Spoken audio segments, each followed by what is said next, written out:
Hello एमे थोड़ा सा भोग हमने बढ़ा दे सन्नी भैया जब गावत रहे तो हमने के आवाज ना पता चलता एमे इसको बढ़ा दीजिए।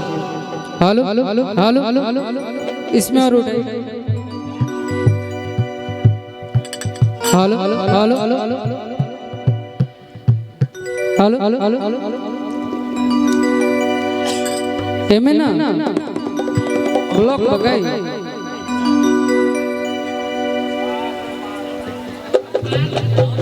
Hello hello hello hello hello hello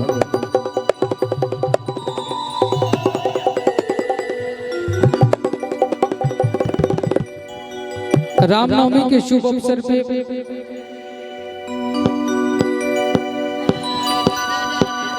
सती स्थान लारी ग्राम में हमने सब कलाकार आप सबके समक्ष उपस्थित बानी।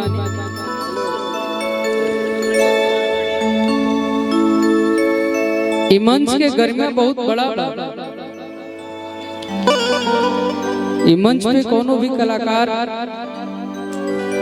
आवेले तो बड़ा शालीनता से बड़ा आपन संस्कार आपन सभ्यता समझ के आवेले। ये मंच बहुत बड़ा बड़ा कलाकार के बनेले। हम तो जहानाबाद के आपके घर के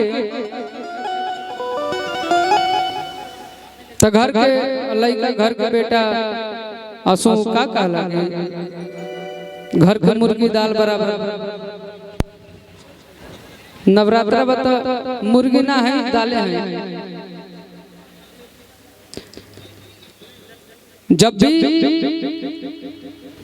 ये प्रांगण में ये गांव में ये मंच के सामने कभी भी ये मंच पर कभी भी कार्यक्रम होला तो दूर दूर तक लोग खाली दिखाई देवे। चाहे वो भोजपुरी की कौन छोटा कलाकार हो चाहे बहुत बड़ा कलाकार हो उनका के देखेगा जन सलाह आवेला यहाँ पे नवरात्रा में जो कार्यक्रम यहाँ होला। लेकिन ये पहला बार रामनवमी के शुभ अवसर पे ओम प्रकाश भैया शुभम भैया हमार मित्र कहली दोस्त कहली निखिल जी सब लोग के माध्यम से इतना बड़ा कार्यक्रम आप लोग के बीच में हमने के नवरात्रा में जो कार्यक्रम होला उससे हमने के छोटे मानत नहीं। कार्यक्रम कोनो छोट ना होला कलाकार कोनो छोट ना होला। लेकिन जब लाड़ी गढ़ पे प्रोग्राम होई तो लोग खाली विश्वास पे आवेले कि यहाँ जब भी होई कार्यक्रम तब बड़ा भव्य होई। आई शुभम भैया के पहला एगो ओम प्रकाश भैया के एगो का कहल जाला कि शुरुआत बा कि रामनवमी में भी लारी सती स्थान पे इतना बड़ा कार्यक्रम होता। अगला साल से और ही बड़ा बड़ा कलाकार यही रामनवमी में आज मंच पे उपस्थित तमाम कलाकार के सन्नी भैया काव्या जी हमार दिल के करीब तक अब छोटा शब्द हो जाए। हमार गार्जियन अजीत हलचल भैया जे कि कभी उनका टाइम ही ना मिलेला कि मगध में भी आके अपन कार्यक्रम करिए कभी वो हमनी के प्रेशर में कबो कबो आ जाए। तो मगध के लोग अगर यहाँ पे 10 को भी बानी तो हमारा अजीत हलचल भैया खातिर एगो आप लोग जोरदार ताली बजा दिया। अगर कोई बानी यहाँ पे तो हमने के यहाँ पे खाली एक दो को गाना सुना के हलचल भैया के कार्यक्रम देखे आए। बलिया से चल के सन्नी भैया आइल उनकर कार्यक्रम देखे आइल। हम तो घर के हम तो कहियो सुना दे और रोजे दो लाइन के एगो गीत ओकरा बाद एगो तनी मनी भोजपुरी हाँ हाँ ना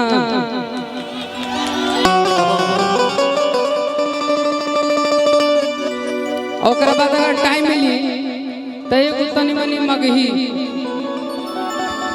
का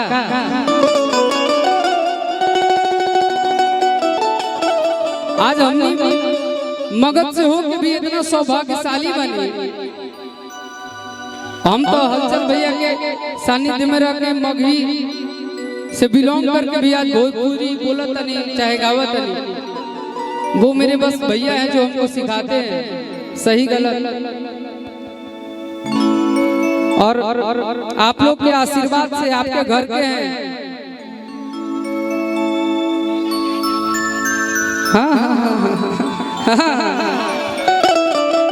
फिर भी मेरे एक ऐसे भैया बैठे हैं इस मंच पे। निखिल कहाँ गए, चले गए क्या?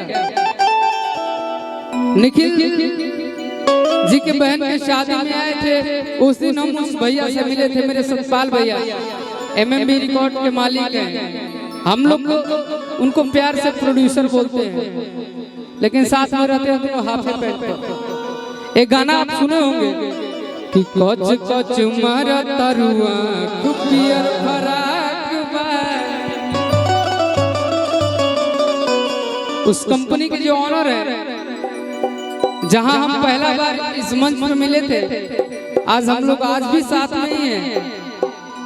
मेरे सतपाल भैया और उन्हीं के सानिध्य में आपका ये मगध का लड़का एक फिल्म भी करने जा रहा है जो सतपाल भैया बना रहे हैं। एक फिल्म था हमारा आवत पावर स्टार पवन भैया के साथ साहबाद, वो में हम बनी। हम कोशिश करब कि अपन मगध के नाम थोड़ा सा उठाई उतना औकात नहीं थे। आप लोग के आशीर्वाद रही तो तनी मनी और में कुछ एक्टिंग करे मौका मिली तब। लेकिन सतपाल भैया के फिल्म में हक से जाए दू लाइन ओकर बाद एक गाना, ओकर बाद सीधे अजीत हलचल भैया।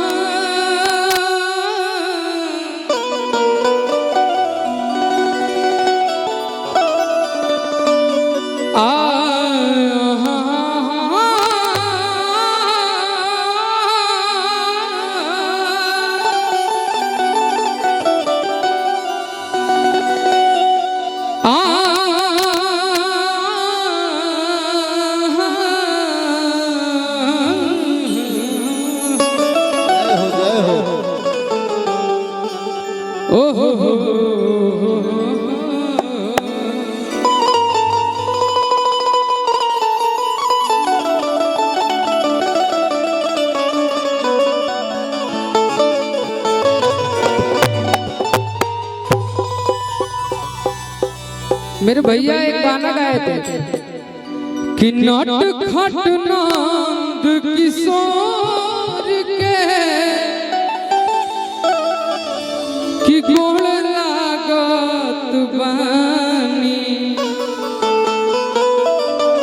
ठीक है। अरे मुरली धर माखन चोर के कि गोड़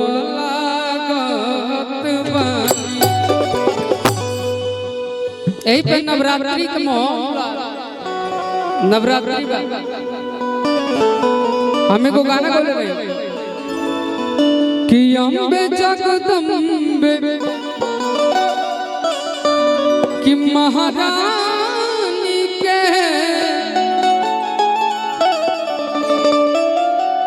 कि गोड़ लागत बानी।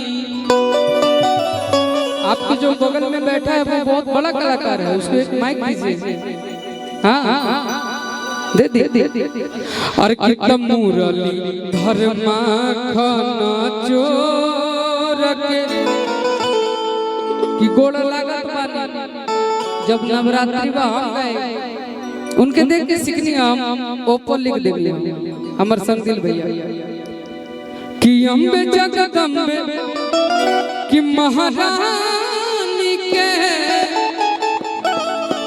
कि गोड़ लागत बानी। कि शीतला भवानी सा तो जानी के कि गोड़ लागत।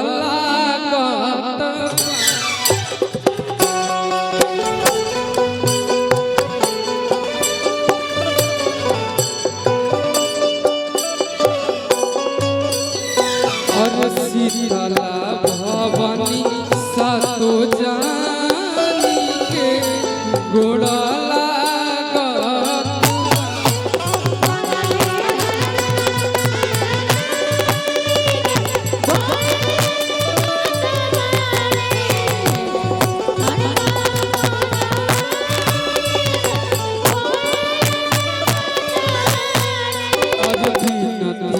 बिनैया करिले मैया तो से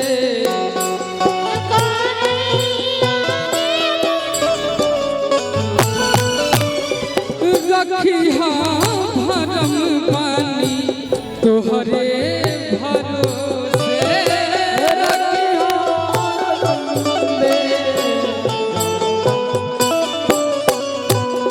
तोहरे के माइया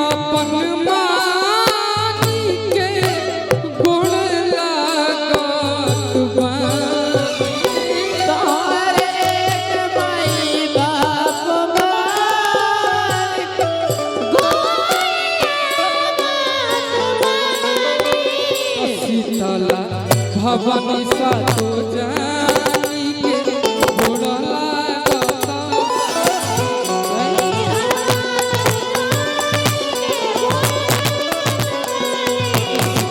भवानी सा तो गोड़ा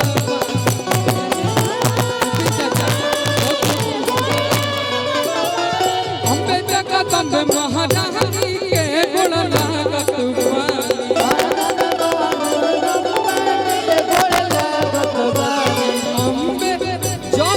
अम्बे महारानी के गोड़ा लागत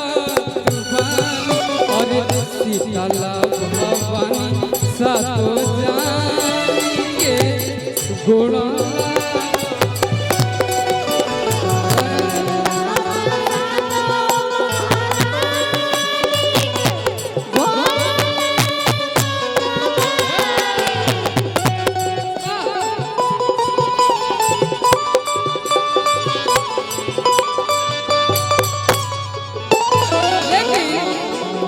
चले यहीं पे खत्म करेंगे। एक आज हम जहाँ पे हैं सभी लोग गढ़ है सती स्थान नारी हमें गाना गाए थे 2 लाइन का और कहबानो ना कहबानो रूपा में माई हर घर में तू ही पूजा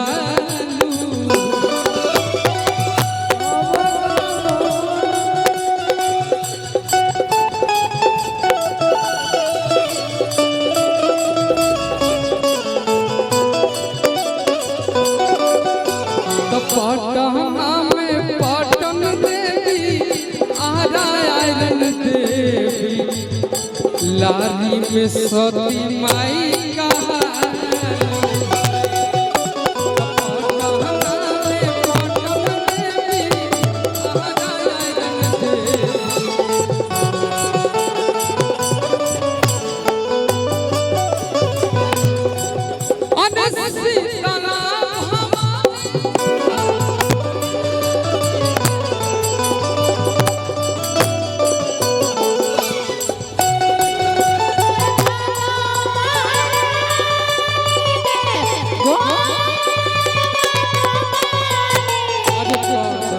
पर बोध नइखे कुछ के बोध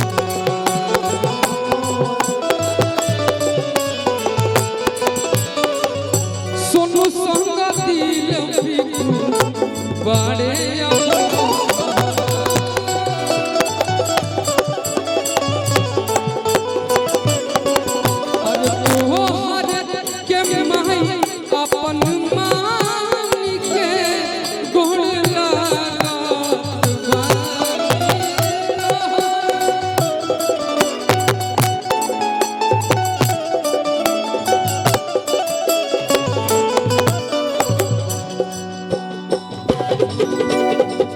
तोहर के माई अपन मान के गुण लागत बानी तयंग जगत बे माई के